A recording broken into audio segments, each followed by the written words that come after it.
Hi tears, welcome to Maithliraj health and beauty channel. இன்றைக்கி நம்மளோட சேனலில் என்ன பார்க்க போகிறோன்னா மனசு. ஸோ இந்த மனசு எந்த மாதிரியான விஷயங்களில் நம்ம ஃபேஸ் பண்ணுறோம் அப்படின்றதுக்கான ஒரு பதில் தான் நான் இன்றைக்கி சொல்ல போகிறேன். நிறைய பேர் இந்த விஷயத்தை நம்ம ஃபேஸ் பண்ணியிருப்போம். என்ன அப்படின்றது ஒரு சின்ன எக்ஸாம்பிள் மூலிமா நான் இதை சொல்கிறேன், ஓகேங்களா?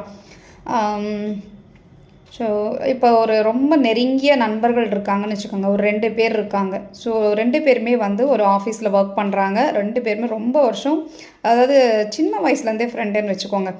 இவங்க ஒருத்தர் என்ன ஹெல்ப் கேட்டாலும் கட்டாயம் இல்லை அப்படின்ற மாதிரியான வார்த்தைகளே அங்கே இருக்காது. அந்தளவுக்கு ஒரு அந்யோன்யமான ஒரு ஃப்ரெண்ட்ஸு.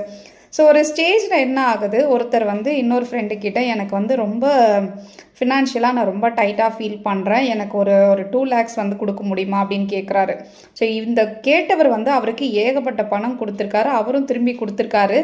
ஸோ இந்த மாதிரியான ஒரு விஷயம் இருக்கும்போது அந்த கேட்ட நபர் ரொம்ப டைட்டான சுச்சுவேஷனில் கேட்குறாரு, எனக்கு கொஞ்சம் ஹெல்ப் பண்ணு அப்படின்ட்டு.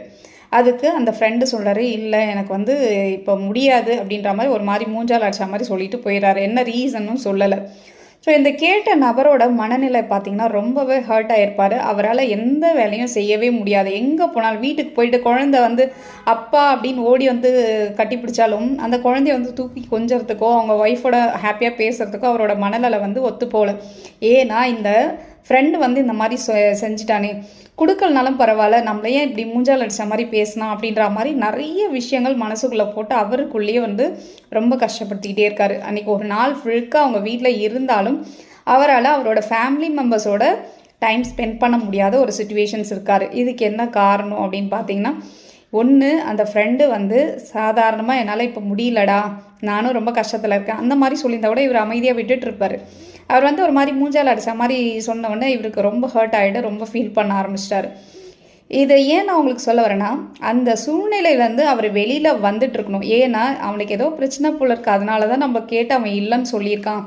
இத்தனை நாள் நம்ம கேட்டு இல்லைன்னு சொல்லவே இல்லையா, அந்த ஒரு விஷயத்தையும் அவர் யோசிக்கல. நம்மளுக்கு கொடுக்கலன்ற ஒரு கோபமும் மன வருத்தம் தான் அதிகமாக இருந்ததுனால அதையே தலையில் தூக்கி சுமந்துட்டு இருக்காரு.